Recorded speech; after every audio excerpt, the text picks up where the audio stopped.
Что будет, если взять молодую пару, то есть нас, поместить в 7-дневный круиз с кучей пенсионеров, с забавными выступлениями и экскурсиями по маленьким городам, где главные достопримечательности — это церкви? Кто-то скажет, что это очень скучно и зачем мы вообще туда полезли. Ну, а мы скажем, что это было просто восхитительно. И это путешествие мы запомним надолго. Итак, мы отправились в круизное путешествие из Москвы. Главный вопрос, в котором мы хотели разобраться, интересен ли такой формат для молодежи, либо пока стоит отложить круизы в долгий ящик и вернуться к ним лет этак через 20 или 30. Мы выбрали направление древности Белозерья. Да, понимаю, звучит так, будто мы отправляемся на школьный урок истории. Но нам этот круиз просто подходил по датам, и, как мы узнаем позже, впечатления будут только положительными. Вот это настоящий душевный отдых, и мы тут так объелись, это капец. Давайте познакомимся. Это моя девушка Катя. Для нее это уже 3-й круиз. А меня зовут Алексей, и это только мой 1-й круиз. И я вообще не знал, чего от него ожидать. В этом путешествии будет много интересного, начиная от очень атмосферных моментов на реках Волга, Шексна и канале имени Москвы, заканчивая посещением уникальных мест. Например, мы побываем в городе Углич, в котором навсегда изменилась история России. Либо Ярославль, где у нас будет квест найти все достопримечательности с 1000-ной купюры. В общем, будет красиво, весело и даже познавательно.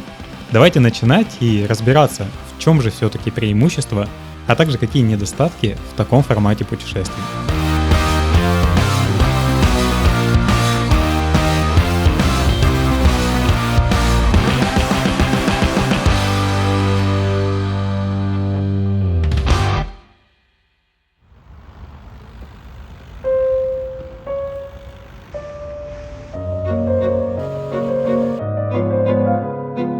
Москва. Северный речной вокзал. Именно отсюда начинается наш круиз. Еще по пути до причала мы видели много людей с чемоданами, которые направлялись к тому же теплоходу, что и мы. Ну, сразу видно, что целевая аудитория здесь немножечко постарше, чем мы. Я надеюсь, там на теплоходе будет еще хотя бы несколько таких же молодых ребят, как мы. И вот мы подходим к нашему месту жительства на ближайшую неделю. Теплоход носит имя полководца Георгия Жукова. По размерам он вообще не маленький. Ну, нормальный такая махина. В длину аж 135 метров. Это больше, чем, например, футбольное поле. При желании на палубе можно даже устраивать пробежки. Вмещает этот теплоход 318 пассажиров и еще более сотни членов экипажа. Первым делом мы отправляемся, конечно же, в нашу каюту. Так, ну что, вот такой вот у нас просторный номер. Здесь у нас 2 вот таких вот замечательных кровати. Самое классное тут, послушайте.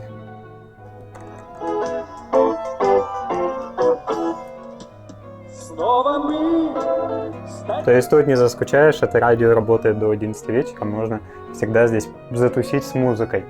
Вот здесь шкаф, спасательные жилеты, ну и самое интересное, конечно же, наша комнатка, где мы будем наводить марафет. Да, она у нас не самая, конечно, просторная, но все, что нужно, есть. Тут у нас будет вид, где мы будем любоваться на реку из окна прямо.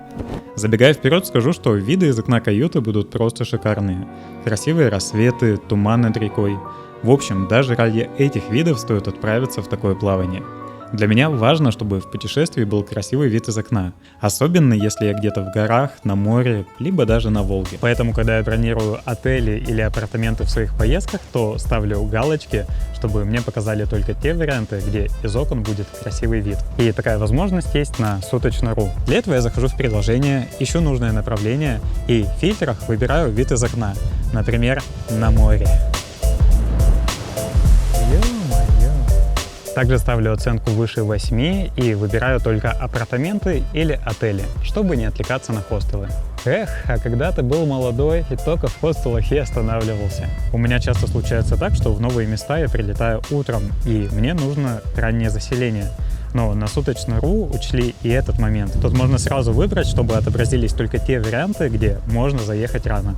Также у них есть довольно-таки приятная функция, что если вы выбираете жилье при заселении день в день, то на некоторые варианты будет скидка. Приятный бонус для спонтанных путешествий. А еще тут есть кэшбэк до 30%, который можно потратить либо на будущие поездки, либо отсыпать другу. Переходите по ссылке в описании, ну или сканируйте QR-код на экране. А по промокоду КУПЛЕВ вас ждет 1000 бонусов, которые можно будет сразу использовать в своих путешествиях. В Суточно.ру найдет, где остановиться. Итак, у нас обычная стандартная каюта. Она стоит около 60 тысяч с человека. При этом есть варианты как подешевле, так и подороже. Здесь классно то, что нам не нужно ни о чем заботиться. У нас на каждый день будет вот такая программа. Все продумано за нас. Это тот самый настоящий пенсионерский отдых, который нам нужен. Да, концерт в исполнении вокал-гитар, мастер-класс по танцам, аккордеон, интеллектуальный клуб, музыкальная гостиная и зажигательная дискотека.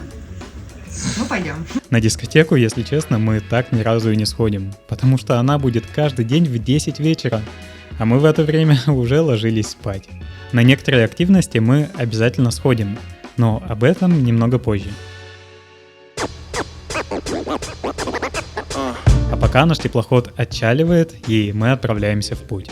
Сначала на главной палубе происходит знакомство с экипажем и приветственный коктейль. Это самый главный момент нашего с вами круиза, потому что сегодня здесь у нас с вами будет встреча с капитаном. Рады вас приветствовать на борту теплохода Георгий Жуков.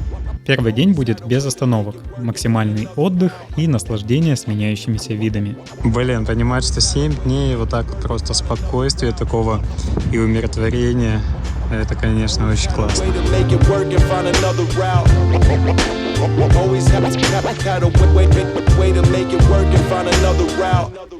Я думаю, вы могли слышать такое выражение, что Москву называют портом 5 морей.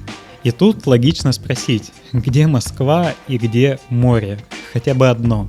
Это выражение впервые прозвучало из уст Сталина на открытии канала имени Москвы, по которому мы сейчас с вами и плывем. Дело в том, что когда этот канал построили, соединились Москва-река и Волга. И после этого из столицы водным путем стало возможно добраться до 5 морей – Белого, Балтийского, Черного, Азовского и Каспийского. Вообще, этот канал можно назвать уже первой достопримечательностью нашего путешествия, и о нем точно стоит рассказать, ведь без него Москва была бы совершенно другим городом. Канал был построен в 1937 году и буквально спас столицу, которой не хватало воды из Москвы-реки. Она была настолько обмелевшей, что летом вода в квартирах по водопроводу поднималась только до 3-х этажей. Именно этот канал сделал и делает до сих пор Москву-реку полноводной и обеспечивает около 60% водоснабжения города. Да и в целом сейчас Москва-река состоит на 80% из волжской воды. Без канала Москва столкнулась бы с глобальной экологической и техногенной катастрофой, ведь население стремительно росло. Также удивляет история создания этого водного пути. Канал с длиной 128 километров построили менее чем за 5 лет. Над ним работали заключенные, и единовременно здесь трудилось более 200 тысяч человек. Работа шла круглосуточно, в любую погоду и любой ценой. По разным оценкам, во время постройки за 5 лет здесь погибло более 20 тысяч рабочих. Этот канал не просто траншея от Волги до Москвы, а настоящее инженерное чудо, ведь тут есть большой нюанс. Волга находится ниже по уровню, чем Москва-река. Если бы этот канал был просто вырыт, вода потекла бы в другую сторону. Инженеры решили эту задачу, построив сложную систему, где насосы поднимают воду на 38 метров. То есть главная уникальность этого канала, что он заставляет воду течь не в ту сторону, куда и велят законы гравитации, а в ту, куда направлены насосы. Без этого связующего водного звена Москва была бы обычным средним городом с пересохшей речкой, а не одним из самых главных мегаполисов мира. И несмотря на свой почтенный возраст, а каналу уже почти 90 лет, все основные конструкции работают без сбоев. Я, в общем, впервые в жизни вижу шлюзы и вообще как это работает. То есть буквально 5-10 минут назад мы были на этом же уровне воды, сейчас мы опустились. Для меня это просто магия какая-то. Чтобы судам передвигаться по каналу, были созданы шлюзы, главная функция которых – это перемещать суда между водоемами с разными уровнями воды. Когда мы приплыли к нашему первому шлюзу, я, если честно, был в большом удивлении. Это то, что раньше я никогда не видел. И особенно интересно было заснять работу шлюзов на таймлапсе.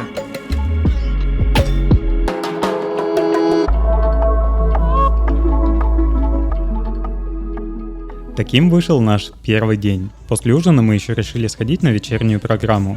И, если честно, нам там было интересно.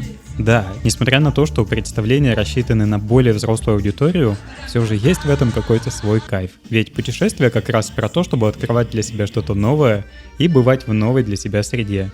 И такая атмосфера — это точно что-то новенькое.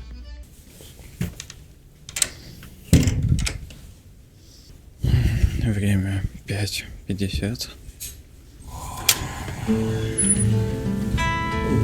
Вау! Офигеть! Я думал, что самое сложное будет проснуться там ближе к рассвету, чтобы выйти, поснимать, насладиться, но я просто выглянул в окно, случайно проснулся, выглянул в окно, и я понял, что я не смогу уснуть, понимаю, что там вот здесь вот такие виды. Я просто мгновенно оделся и побежал, боже мой. И я пока не понял, где мы, на какой реке, но она стала явно шире, и, блин, ну это очень красиво. Первое утро у нас началось на Волге. Точнее, началось оно пока только у меня, и еще буквально у 2 людей, которые тоже решили проснуться на рассвете. В общем, мы когда собирались на круиз, Катя взяла с собой перчатки в чемодан. Я как бы смеялся, типа, блин, на улице плюс 20, там солнце обещает, зачем перчатки? Вот, а я сейчас взял за ними, сбегал за ее перчатками, потому что, блин, капец холодно, на улице где-то плюс 6, и они точно нужны. Наградой за такой ранний подъем для меня послужило зрелище, подобное которому в своей жизни я еще не наблюдал. Это утренний туман, в который мы то заплывали, то выплывали из него. Просто волшебство какое-то.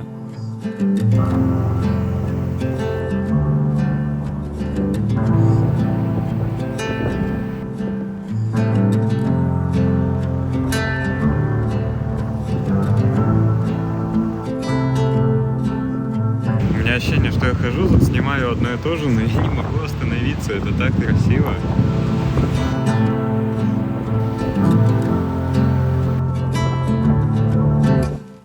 Немного позже мы проплываем мимо одной из самых необычных достопримечательностей на Волге. Это колокольня в городе Калязин, которая находится прямо посреди реки. Раньше на этом месте не было воды. Здесь стоял Николаевский собор и была часть города. Но в 30-х годах прошлого века, при создании водохранилища, уровень воды поднялся, и старая часть города ушла под воду. Николаевский собор разобрали, а колокольню высотой в 25-этажный дом решили оставить, и она стала своего рода маяком. Чтобы колокольня не разрушилась, вокруг нее насыпали искусственный островок и укрепили фундамент. И сейчас за ней следят так, что тут есть даже подсветка, часы с курантами и новенький колокол.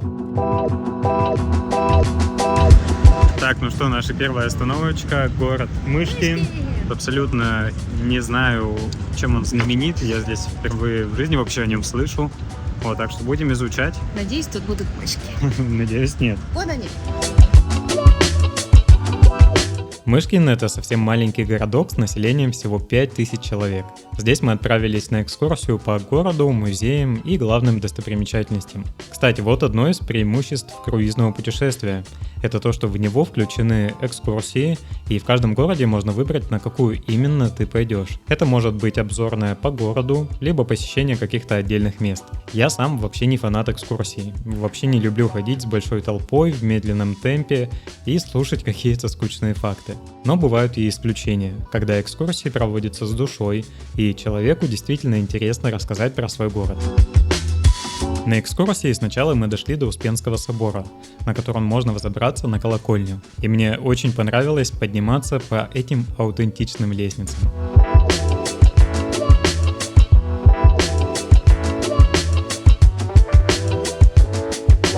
Ну и вот, собственно, вид на большую часть города, никаких зданий выше, чем колокольня, нет. Ну и также, конечно, здесь шикарный вид на Волгу. Мышкин живет по большей части за счет туризма. Еще в 90-е годы здесь начали открывать разные музеи, такие как музей мыши, валенка и так далее. То есть вполне осознанно была сделана ставка на туризм. И это вполне сработало. Сейчас ежегодно город посещает более 100 тысяч туристов, когда как население в 20 раз меньше. Здесь есть легенда о том, как появилось название города. Она гласит, что когда-то давно князь уснул в этом месте. По его лицу пробежала мышь и разбудила его. Князь хотел ее убить, но заметил рядом опасную змею. Мышь таким образом спасла его от укуса, и в честь этого место назвали Мышкин. Мышек в городе можно найти вообще где угодно. Просто идешь по дороге, видишь какие-то столбы, и здесь вот такие вот красавцы. Ну или вот, не сразу я понял, что это тоже мышка. Хотя, если честно, то город вполне может называться не Мышкин, а Кошкин, потому что кошек тут, очень много, и здесь они особенно ласковые. Че, тебя тут мыши-то как, не обижают? Ой, еще без глаза. Че, подрался с кем-то тут, да? На экскурсии мы еще посетили купеческую мельницу 19 века, в которой когда-то давно вот здесь мололи зерно. Но вот тут продавали разные товары, от конфет с шоколадом до папирос. После экскурсии у нас было время просто погулять по городу. Здесь очень красиво. Вот просто пройтись, смотреть на Волгу и проплывающие теплоходы – это спокойный и приятный отдых. Я думаю, что этот маленький и милый городок вполне заслуженно является популярной туристической точкой. Маленький город, о котором мы так бы просто никогда не узнали, но погулять в нем приятно, он симпатичный и Уютный, купеческий, гостеприимный. И в рамках такого путешествия очень приятно посетить вот что-то такое самобытное. Все, двигаемся дальше.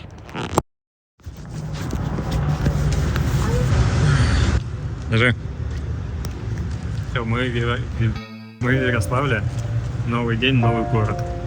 На самом деле это очень интересно, вот так вот просто каждый день просыпаешься, даже сам никуда не едешь, ничего не делаешь, и оказываешься в новом городе.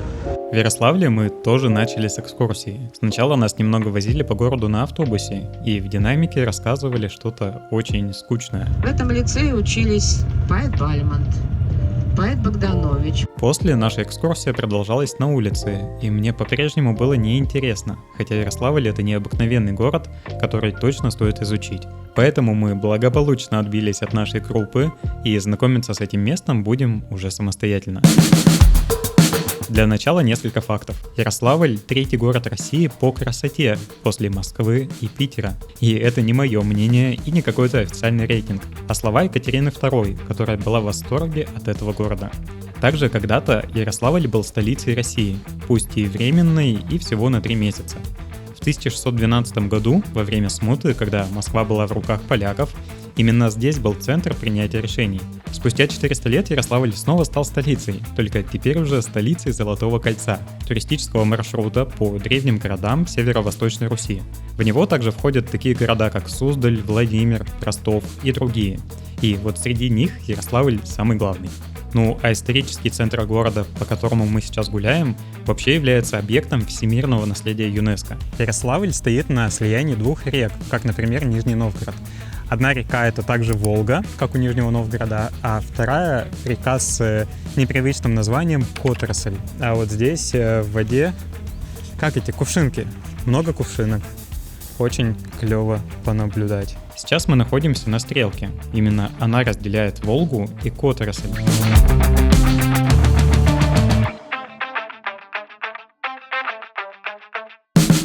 Город основан в 1010 году. Очень такая красивая, удобная дата. Но эта дата, скорее всего, не настоящая дата основания. Дело в том, что ее утвердили как дату основания города в 1959 году по политическому заказу, чтобы получить у Москвы деньги на празднование 950-летнего юбилея. То есть специально подстроили так, чтобы получить больше финансирования, хотя нет никаких исторических источников, прямо указывающих на 1010 год. В общем, у нас небольшой квест. Мы знаем, что на 1000-рублевой купюре изображены какие-то достопримечательности Ярославля. Но мы не посмотрели, где они находятся, не знаем, какой именно собор здесь изображен. И у нас уже, наверное, где-то по счету 4-й либо 5-й собор, на который мы смотрим и пытаемся понять, он это или нет. Чуть позже нам все же придется загуглить, где находится тот самый собор, потому что в Ярославле их очень много. В один из них мы даже решили зайти, потому что выглядит он очень масштабно. Это Успенский собор. Изначально он был построен аж в 13 веке, но в советские годы его полностью разрушили. Здание, которое мы видим сейчас, было построено в 2010 году, то есть совсем недавно. Для меня наибольший интерес в этом месте – это красота здания, особенно внутри.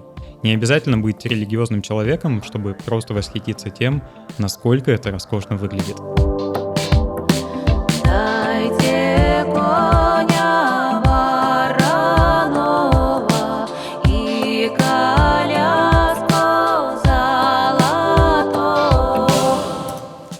Хочу поделиться с вами небольшим лайфхаком, который помог мне снять это видео про круиз, да и в целом это правило, которое я использую всегда при съемке своих видео с путешествий. Вы можете заметить, что один и тот же объект я могу снять с большого количества ракурсов. Например, этот собор я снял сначала издалека общим планом. Дальше снимаю несколько средних планов и обязательно подхожу поближе, чтобы показать какие-то детали. Я это делаю специально, потому что потом, когда я соединяю эти кадры во время монтажа, вместе они выглядят более интересно и динамично. И это вообще одно из главных правил в съемке и монтаже – снимать и чередовать разные крупности. Если бы я использовал, например, только средние планы, то видео было бы менее вовлекающим, потому что однообразие утомляет, а вот смена крупности не дает зрителю заскучать. И это я использую не только для съемки каких-то больших видео, там, для YouTube, а даже если я снимаю просто что-то для себя на память, какие-то моменты из путешествий, что-то для соцсетей, то есть всегда. Поэтому, если вы планируете отправиться в путешествие, либо может даже в круиз, и хотите там для себя поснимать какие-то кадры на память, то обязательно используйте это правило. Поснимайте сначала общие планы, чтобы показать просторы, место, где вы находитесь. Дальше средние планы, чтобы показать уже что-то конкретное. Рассвет солнца, проплывающее судно, буй, торчащий из воды. Ну и, конечно, крупные планы, которые будто бы заставляют почувствовать то, что вы снимаете, чтобы у зрителя было ощущение, что он может буквально прикоснуться к вашему видео. И далее соединяйте эти кадры, начиная от общих планов, переходя к средним и потом уже к деталям. Так вы создаете объем и погружаете зрителя в ваше видео. Это всего одно из правил, которое я использую при съемке в любых путешествиях. Если вы хотите узнать еще много классных приемов и научиться им на практике, то для вас я создал обучение по мобильной съемке и монтажу. Да, именно по мобильной, потому что сейчас я свои видео снимаю на телефон. Как и это видео, круиз полностью снято на смартфон. Обучение называется «Снимай красиво, монтируй просто». В нем я с самого нуля объясняю, как снять красивые кадры и смонтировать их прямо на вашем телефоне. То есть помимо смартфона для обучения ничего не нужно. Мы разбираем такие вещи, как в каком качестве нужно снимать, как делать красивые переходы, классные замедления, как в целом нам строить кадр. Ну и вообще все, что нужно, чтобы снять красивое видео из своего путешествия на память. Переходите по ссылке в описании, либо сканируйте QR-код на экране, чтобы начать снимать видео из своих путешествий так, чтобы их хотелось смотреть и пересматривать. Сейчас мы пришли на пешеходную улицу Ярославля, и давайте по ней прогуляемся и сравним с пешеходными в других городах. Допустим, я вот снимал видео про Казань, про Нижний, про ЕКБ, и там тоже мы ходили по этим улицам, и где-то они нам очень не нравятся, а где-то они замечательные. Мне пешеходная улица здесь понравилась. Она небольшая, есть свои уличные музыканты, красивые старые здания, ну и также и стильные сувенирные магазины. В одном из них мы зависли надолго. Вот эти следы медвежьи вообще везде, вот тут в центре, вот какая-то тропа медвежья, то есть путь. Это вот знаете, как у нас в Екатеринбурге есть красная линия, которая ведет по всем достопримечательностям. А здесь вот такая медвежья тропа и вот эти медвежьи следы. Довольно-таки интересный ход. А медведь тут это главный символ города. Он изображен на гербе Ярославля, да и в целом косолапого тут можно найти на каждом углу, ну или на каждой лавке. Далее мы пошли в Ярославский Кремль, но по пути случайно нашли еще одну из достопримечательностей. Катя сказала, что вот эта штука на 1000-рублевой купюре, но я ей Вот? не верю. Ну как не веришь? Вот она. Верю. Так, первую достопримечательность с 1000 мы нашли. территории Кремля наша задача подняться на колокольню, чтобы с высоты посмотреть на Ярославль. Но сначала мы немного прогулялись по самому Кремлю, и тут очень добродушная атмосфера. Вот, знаете, прям тепло как-то от этого места.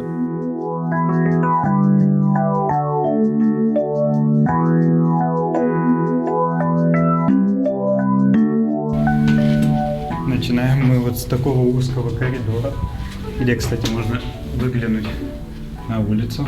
Подниматься на колокольню – это очень увлекательный процесс.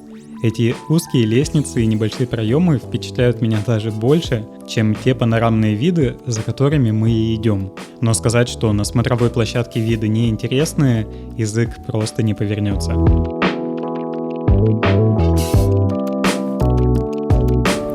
Но вон там в той части города видно и большие какие-то новостройки, и вон там тоже. В принципе, это вполне обычный город с населением 560 тысяч человек, то есть он довольно-таки большой, но именно в центральной части вот здесь вот все такое историческое, никаких высоких зданий, новостроек, то есть здесь прям сердце и душа города.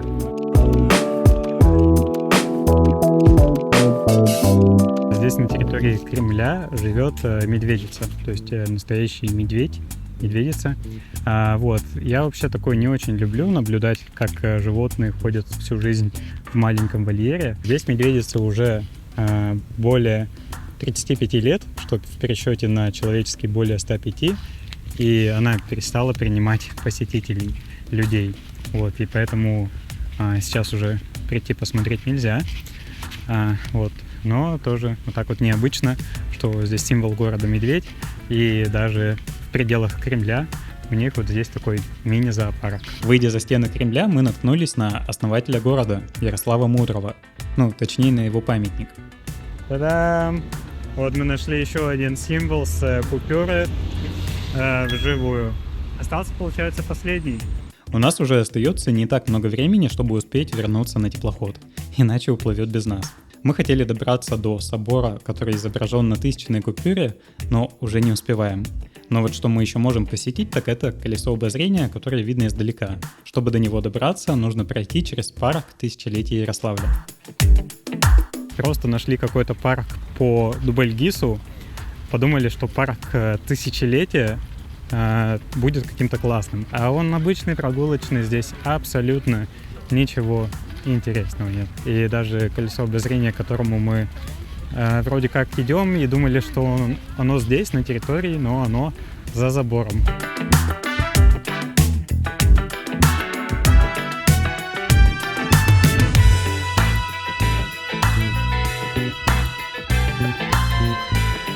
Так, то есть здесь у каждой кабинки свой город из Золотого кольца. Это как в Казани разные города мира. Я в Сингапуре, кстати, ехал, а здесь в Суздале.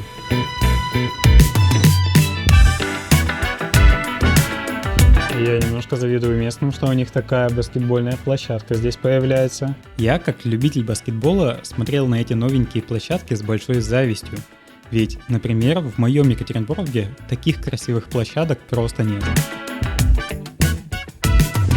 Но и все-таки нам повезло. Отсюда, с колеса обозрения, мы увидели заключительную достопримечательность с 1000-ной купюры. Все готово, это заключительный объект на купюре, который мы нашли. До него мы не успеваем добраться, но тем не менее задачу увидеть каждый из них, галочку поставить, мы выполнили. В общем, наши выводы по Ярославлю, что это очень приятный город, где классно погулять, классно провести время. И одного дня нам оказалось мало. Приедем сюда еще, смотреть другие сезоны. Но надо сказать, что осень очень идет Ярославлю. Просто потрясающие. И виды на Волгу, купола сверкающие. Прекрасно. Все, двигаемся дальше. Вернулись на теплоход мы уже после заката. И в этот раз отплывать было особенно красиво.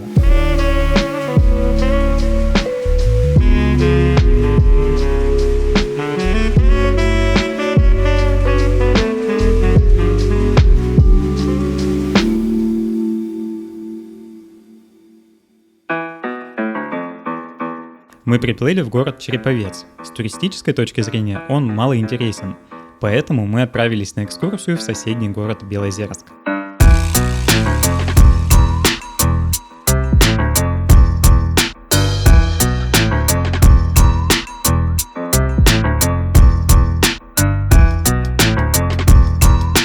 Как и у большинства старых городов, главная достопримечательность – это Кремль.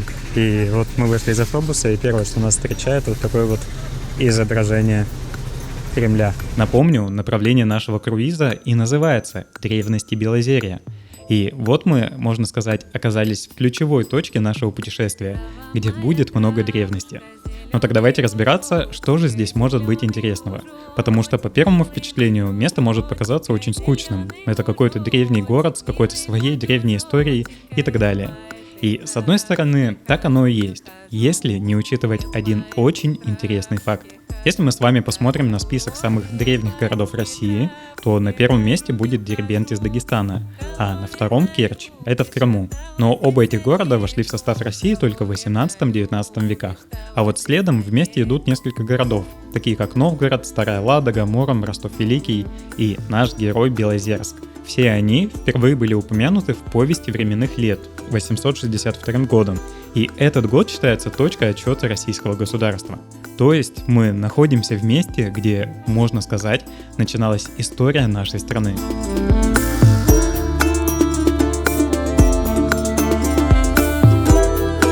Белозерск, конечно, не был крупным княжеским центром, как, например, Великий Новгород, но поселение тут существовало. Правда, изначально оно было не прямо на том месте, где мы гуляем сейчас, а на другом берегу Белого озера.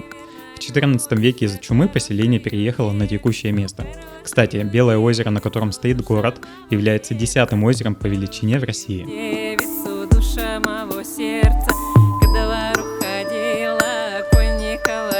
Знакомство с городом начинается с Кремля. Но Кремль здесь уникальный и совсем не похож на другие. Здесь защитой этого города служил не обычный Кремль, который там строили, а именно земляная крепость это называют.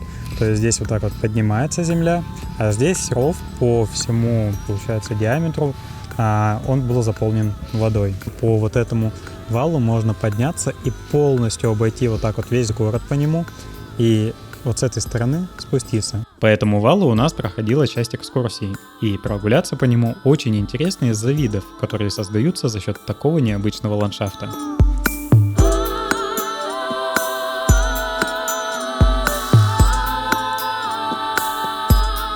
Знаете, у меня на самом деле к этому месту сейчас гигантский интерес. И казалось бы, вот что тут интересного, то есть довольно-таки старое место. Но вот, допустим, когда мы гуляем по Яряславлю, там мы видим, как какие-то старые здания, старые места соседствуют с чем-то новым. То есть все-таки это уже новый город, в котором есть что-то старое. А вот в таком месте мы можем увидеть, как эти города выглядели, 1000 лет назад. То есть как это было тогда и к этому немножко прикоснуться. Внутри этих, так скажем, стен Кремля находится несколько исторических зданий и собор, тогда как жилая часть города растет вширь. Это особенно интересно выглядит на карте. Здесь мы еще зашли в Спасо-Преображенский собор, который внутри мало похож на большинство других храмов.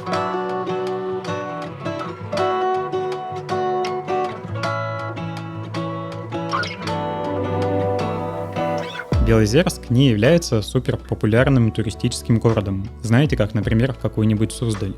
Да даже до Мышкина ему далеко по количеству туристов. И это чувствуется. Здесь не так много сувенирных лавок. Тебе не пытаются продать что-то на каждом углу. Ощущение, что это маленький городок, который просто живет своей спокойной жизнью. Don't worry. Be happy. Вообще классно.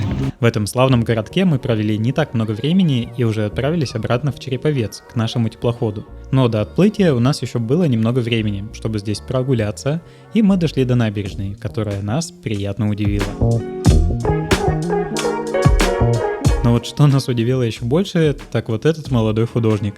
Его зовут Клим. Он к нам подошел и предложил нарисовать шарж с нашими лицами. Сначала мы торговались по поводу стоимости, и в итоге сошлись на том, что он нарисует только Катю, а мы ему купим bubble tea. И вот такой вот результат получился. Вечером на теплоходе сначала был, как обычно, очень вкусный ужин. Стоит сказать, что вообще все приемы пищи здесь были на высшем уровне. Также на теплоходе есть милая традиция, что если у кого-то из пассажиров в дату круиза день рождения, то команда экипажа этих людей обязательно поздравляет. Ну а закончили мы этот день тем, что сходили на концерт фортепиано при свечах.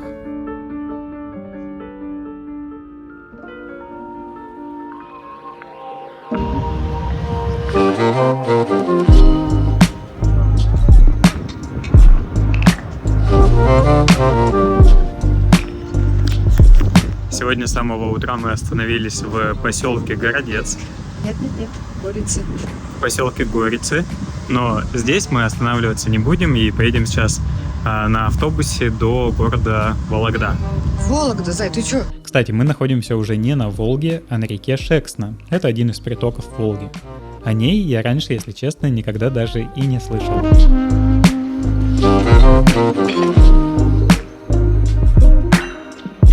Ну что, добро пожаловать в Вологду. То есть в Вологду. Здесь мы с Катей разделились. Она пошла на экскурсию в музей Кружева, которым, кстати, славится город. Ну а я пошел просто погулять по исторической части Вологды. Так, начинаю свое знакомство с городом с того, что я взял кофе, и сразу меня удивило, что довольно-таки приятная современная кофейня. То есть я думаю, с этим здесь все замечательно. Хоть и город с небольшим населением, всего в 300 тысяч человек.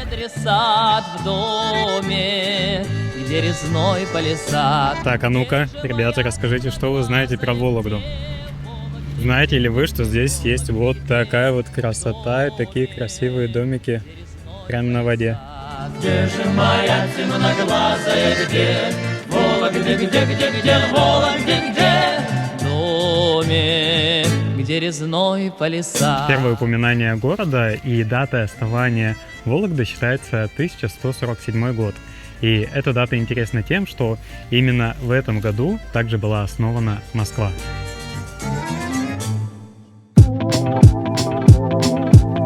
А вообще история могла сложиться так, что сейчас столицей была бы не Москва, а именно Вологда. И это не просто красивая легенда, а вполне реальные намерения Ивана Грозного, который хотел построить здесь каменный Кремль, который должен был превзойти размерами московский, и приказал возвести здесь Софийский собор, который строили по образу главного храма государства, Успенского собора в Москве, чтобы перенести столицу именно сюда. Но во время постройки вот этого собора на Ивана Грозного упал кусок штукатурки.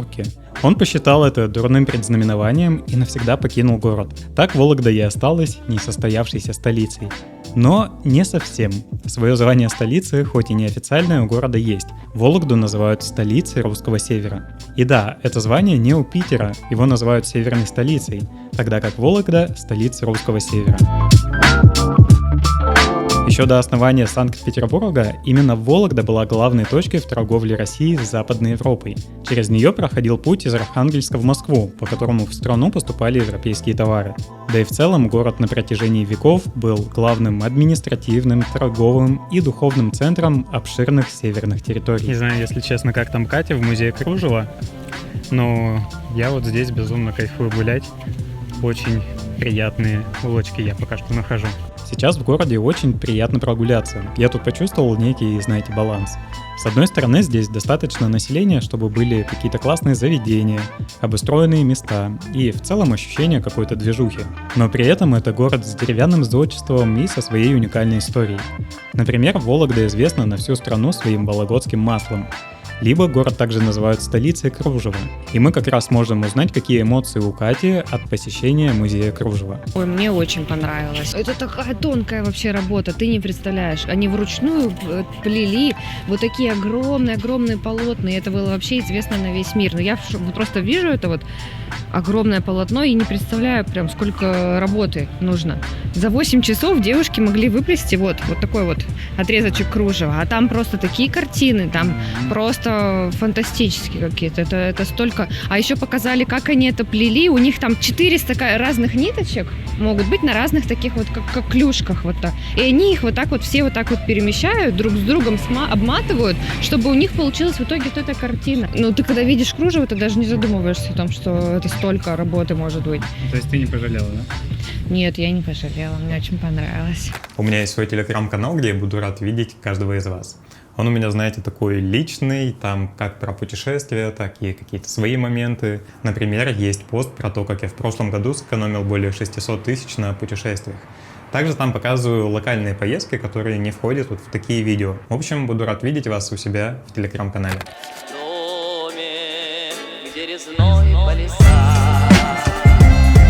Ну что, вологодцы, как у вас дела?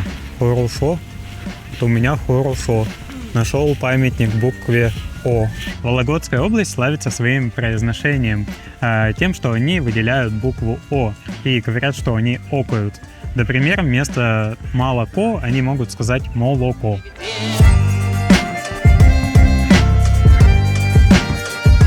Вам может показаться, что я специально постоянно снимаю людей на велосипедах. И да, это так. Но здесь, в Вологде, мне кажется, очень много велосипедистов. Очень много. Не знаю, можно ли назвать велостолицей. Вот. Но далеко не в каждом городе я вижу столько людей на колесах.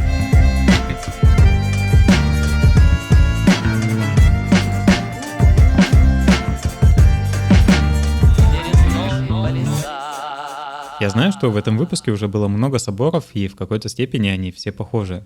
Но я снова захотел показать вам еще один. Это тот самый Софийский собор, который приказал возвести Иван Грозный. И я решил посетить его во многом потому, что заранее посмотрел фото отсюда и понял, что такое хочу увидеть вживую своими глазами.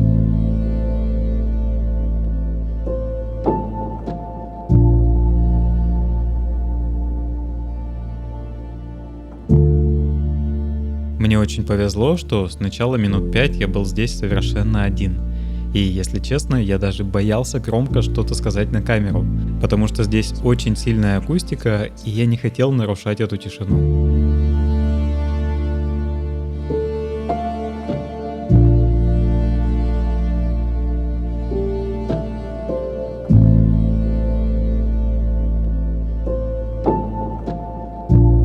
Иногда на видео кажется, что вот эти церкви, соборы, они не такие большие, но когда ты встаешь все-таки прямо перед ней, то в соотношении видно какой то маленький. И когда вспоминаешь, что такие сооружения строили там 400 лет назад, то удивляешься тому объему и масштабу, который люди тогда создавали. В общем, наши впечатления по Вологде. Лично мне понравился маленький, уютный город. Как маленький, 300 тысяч населения. В центре он такой уютный, кажется миниатюрным, хотя он, конечно же, гораздо больше, чем может показаться изначально. У меня не сложилось как такого цельного впечатления. Для меня как-то сразу я пошла в музей кружева. И больше как-то Вологда связана именно с кружевом для меня закрепилась. А когда мы гуляли по городу, особо я не поняла, в чем фишка города. Как-то все на реконструкции, все закрыто, ничего толком не удалось посмотреть, и отсюда картинка такая, что просто вся красота от тебя закрыта этой реставрационной тканью, пленкой, и так я и уезжаю с таким ощущением. Вот здесь мы можем увидеть то, что очень сильно зависит от первого впечатления. То есть у меня первое впечатление было такое, что я ушел от этого, просто по какой-то набережной случайно погулял, где было спокойно, тихо, приятно. И именно такое впечатление у меня оставил в целом город. Зато мне в музее кружева понравилось. Вечером мы вернулись к теплоходу, который ждал нас в поселке Горицы. И также нас поджидал очень красивый закат. И, если честно, я вообще не знаю, может ли такое кому-то надоесть. Это уже заканчивается 5-й день нашего путешествия, но такое ощущение, что так можно продолжать хоть целый месяц.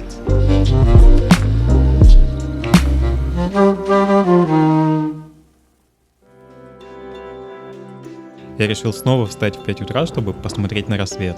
Но в этот раз проснуться мне было немного тяжелее. Я думаю, это видно по моему лицу. При этом я точно не прогадал. Погода ясная, теплоход плывет быстро, и мы уже вплываем в очень широкое и большое Рыбинское водохранилище. Просто идеальная комбинация для рассвета.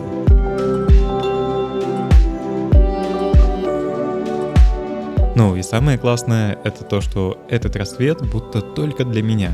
Абсолютно весь теплоход спит. И, наверное, только я, и, пожалуй, капитан, видим начало этого дня своими глазами.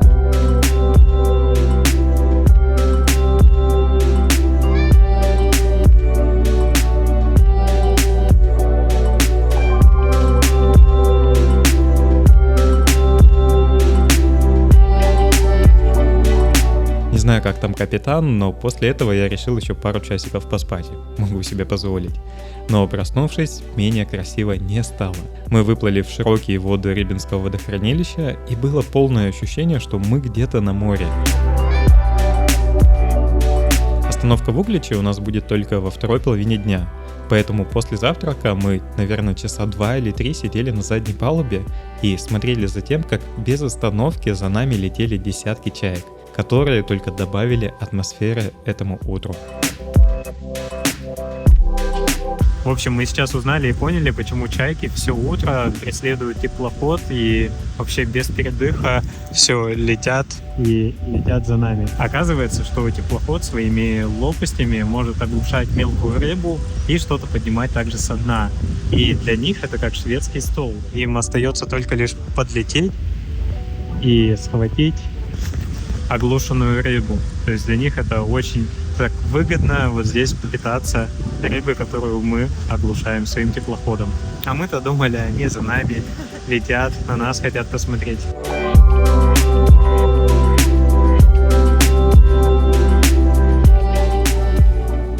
Если мы с вами посмотрим, кто правил Россией в разные периоды, то заметим 4 основных этапа.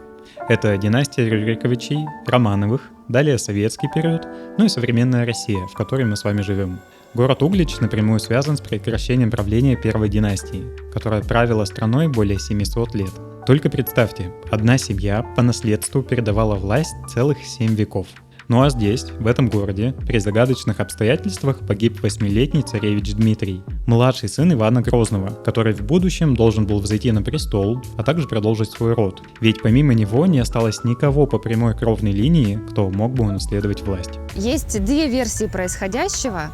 Первое, что это была случайность, что мальчик просто играл, маленький царевич просто играл с друзьями, ребятами в такие тычки с ножичками, и, в общем, у него во время приступа эпилепсии он просто перерезал себе горло, просто ребенка нашли с перерезанным горлом. И вторая версия, что его убили по сговору, это московские бояре, чтобы как раз забрать себе власть, чтобы власть не перешла к Ивану, когда он вырастет. Это событие дало начало смутному времени, когда в стране более 20 лет был полный хаос, битва за власть и захват Москвы поляками. И в честь этого построена та церковь красного цвета. Красный символизирует как невинную кровь ребенка. Церковь Дмитрия на Крови построили на том месте, где царевич ушел из жизни. И это, по сути, главный символ города. Мы в этот собор зайти не успели, но здесь есть очень интересная история, о которой я вам не могу не рассказать. Внутри церкви хранится колокол с очень необычной историей, особенно для неодушевленного предмета. В день трагичной гибели царевича Дмитрия этот колокол созвал жителей города, чтобы оповестить об этом событии. Когда народ понял, что же произошло, началась расправа над всеми, кого потенциально считали убийцами царевича. Но после люди посчитали преступником и соучастником также и колокол. Его сбросили с колокольни, публично высекли плетью и сослали в Сибирь. Ибо нечего сообщать о плохих новостях. И более 300 лет колокол провел в Тобольске, пока его не вернули обратно и он не стал главным экспонатом городского музея. Ладно, с историей разобрались. Теперь давайте посмотрим, как выглядит город сейчас. Углич очень популярное туристическое место, одна из главных точек Золотого кольца. Это чувствуется сразу.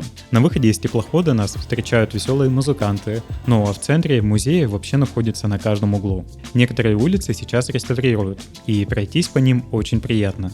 Но лишь до того момента, как я начал заходить во дворы этих улиц. Тут все выглядит немного иначе. Такое ощущение, будто я телепортировался в маленький и всеми забытый городок.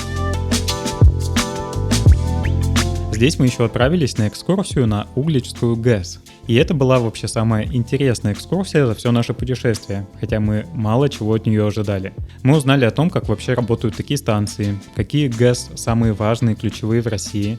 Некоторые, кстати, я очень захотел посетить. Ну а вот именно эта гидроэлектростанция имела важнейшее значение в Великой Отечественной. Она буквально спасла Москву в 1941 году, став главным источником электричества для столицы и для оборонной промышленности. Ну и вот на такой ноте и вот с таким закатом мы прощаемся с Угличем, с последним местом, которое мы посетили в рамках нашего круиза.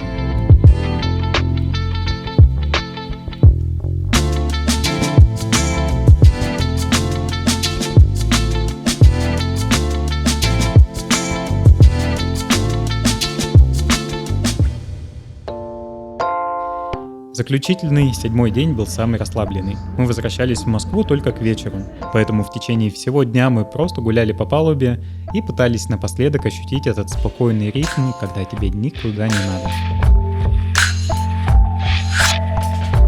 Ну что, у нас остается буквально пара часиков уже доплыть до Москвы. Мы тут еще поужинаем, и все, на этом наше путешествие уже заканчивается. И сейчас хочу ответить все-таки на главный вопрос. Круиз — это пенсионерский отдых или все-таки крутая возможность отдохнуть также и для молодежи? И я вот для себя нашел такой ответ, что круиз — это крутой пенсионерский отдых для молодежи. То есть, да, он такой довольно-таки спокойный. Хотя, вы знаете, можно сказать спокойный, но при этом ты каждый день посещаешь новые города. Каждый день шагаешь там по 20 тысяч шагов. То есть его назвать спокойным полностью сложно. Но вместе с этим ты максимально комфортно перемещаешься между городами. Тебе не нужно постоянно быть где-то в движении. И в этом настоящий кайф. Кайф круиза, то, что это все легко, с комфортом. И от точки А до точки Б ты двигаешься вот так. И у тебя постоянно вот эта красота со всех сторон. И просто можно бесконечно этим любоваться. Из своей каюты, на палубе, в 5 утра просыпаться. И с рассвета и до заката у тебя такие виды. Плывет дом. Ну и, конечно, давайте спросим мнение у Катюши, потому что она уже не первый раз в круизе. Да, я в круизе уже 3-й раз. И каждый раз это просто потрясающее наслаждение. Какой бы ни был класс теплохода, первый раз я ездила, у нас вообще не было, извините, туалетов в каютах, да, сейчас у нас все было комфортно, все хорошо. Вот, какой бы ни был класс, это однозначно потрясающее приключение, которое хочется повторять вновь и вновь, каждый год. Некоторые тут туристы ездят даже не по разу, 2 раза в год. В общем, хочется быть такими пенсионерами, которые уже в 26 и 30 лет могут позволить себе такой потрясающий круизный отдых. И в плане того, поеду ли когда-нибудь я в круиз снова, я однозначно отвечу «да». Но дальше мне хочется поискать более какие-то менее изведанные направления. То есть здесь Москва, Волга, такое очень популярное место. Мне хочется куда-то, возможно, либо на север, либо на море. То есть такие круизы тоже поискать. И я уверен, они еще будут у меня на канале. Все, на этом все. Увидимся с вами в следующих видео. Пока.